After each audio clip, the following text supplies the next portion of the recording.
Hello everybody, this is Professor Hill. This is another brief video for our class Introduction to Ethics 2306 here at St. Philip's College this summer, June 2017. So in terms of the calendar, tonight we have discussion number 7, due the Nash Family. This is due midnight tonight, and then after that we'll only have one more done. Discussion number 8, the climate change paper, due on Sunday. That's July the 2nd, and this whole thing wraps up Wednesday, July the 5th with the final exam. So 2 discussions to go tonight and Sunday night. I mentioned in my last video a little bit about how this particular case study involves a lot of different and intersecting issues. And some students tend to focus just in on one right away and kind of just get hung up on it. But I do want you to think about the wide range of issues that are involved here. I mentioned previously this whole question about the idea of parents or couples deciding that they're going to start a family and why they do that. If you ask people, why did you decide to have children? You'll get a pretty wide range of answers. Some might surprise and even shock you. In this case, the Nash family, Jack and Lisa, they said, listen, we're going to have a second child, Adam, in order to save the life of Molly, their first child who was born with significant health issues. Now, I got to tell you, you know from the beginning in this particular case how it turns out. And how it turns out is that they do that. They have a second child. They take cells from the umbilical cord.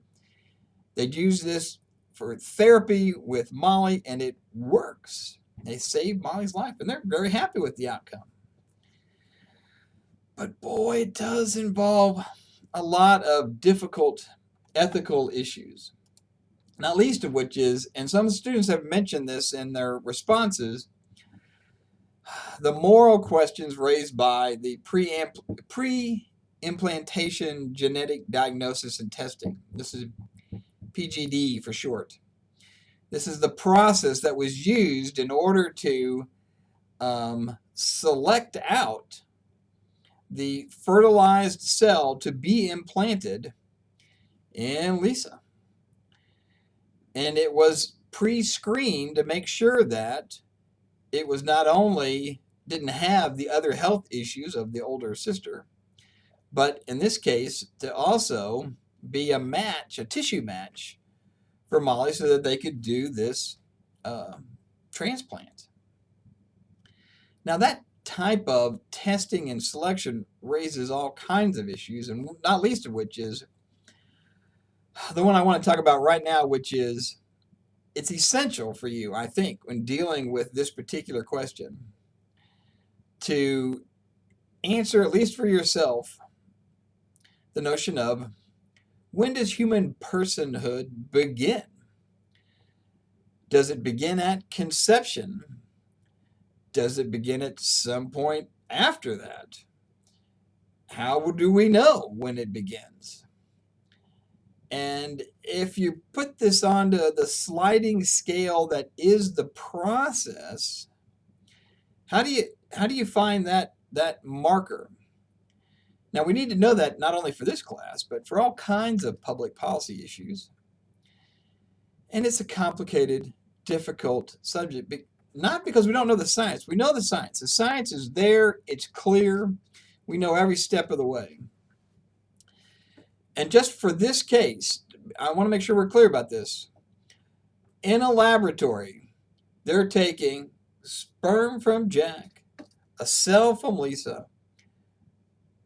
They're combining these, so there's conception into a fertilized cell, and they're doing dozens. It's oftentimes they'll do hundreds, so that they can then go through and test those now fertilized cells, and then select out the right candidate for implantation. And in fact, when they do this process,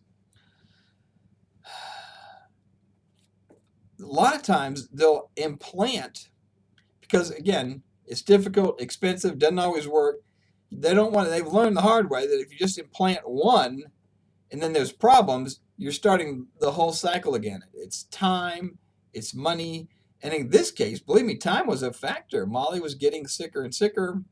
The sooner they could have this perfect match designed baby, the better off they thought they were going to be in terms of getting the therapy and the help for Molly. But again, you end up with this question about, well, what about all the other cells that have been tested and rejected? They're destroyed because they're just seen as, look, this is part of the process. We need to generate lots so that we can select the right one. And then we're even going to implant several and then go through the deselection process once you get that. Because again, some that are implanted are not going to attach or they're not going to develop. So they want to have several, again, kind of candidates and then hope that one will attach and grow and develop in this case, as it did for Adam.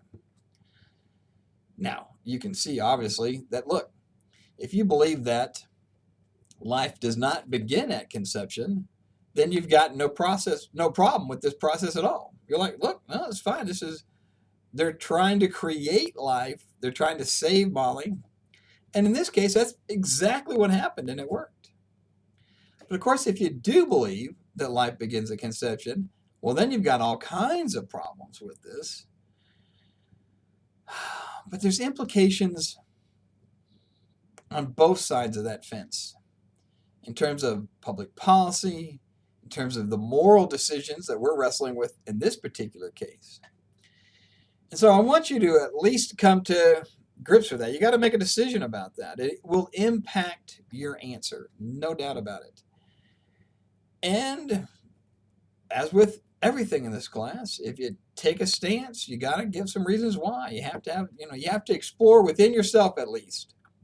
What are the reasons that have shaped you and your decision on this? Is that values? Is it you've been taught this by your family, by your church, by your schools? Is it a moral principle, again, that you've been taught, but that you believe to be true and you're applying in this situation?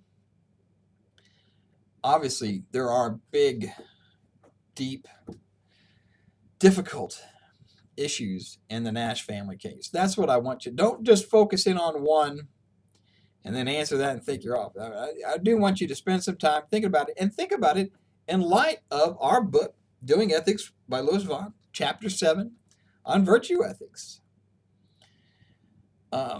There's a lot to be said about the approach and about the role of virtue, especially in this case, because again, don't get me wrong, we're not looking at the legal aspects of this case. We're just talking about the moral and ethical implications of their choice.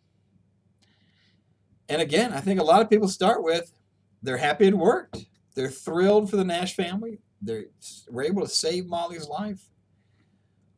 But it's not a simple choice.